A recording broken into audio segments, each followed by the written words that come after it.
শেখ হাসিনাকে কি ছাড়ছে ভারত? শেখ হাসিনার ফাঁসি সাজা হয়েছে, কিন্তু তিনি তো এখন ভারতে রয়েছে। তাহলে কি করবে ভারত এখন? মানবতা বিরোধী অপরাধে শেখ হাসিনাকে ফাঁসি সাজা শুনিয়েছে বাংলাদেশের আইসিটি, অর্থাৎ আন্তর্জাতিক অপরাধ ট্রাইব্যুনাল।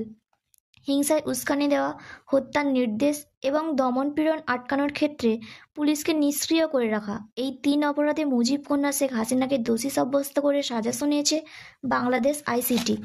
এবার ভারত বাংলাদেশের মধ্যে একটি বন্দি প্রত্যর্পণ চুক্তি রয়েছে।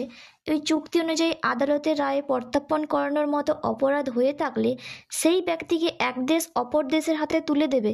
কিন্তু ঢাকার রায়ের পর যেহেতু হাসিনার প্রাণ সংশয়ের ভয় রয়েছে, সেহেতু ভারত হাসিনাকে বাংলাদেশ ফেরাতে বাধ্য নয়।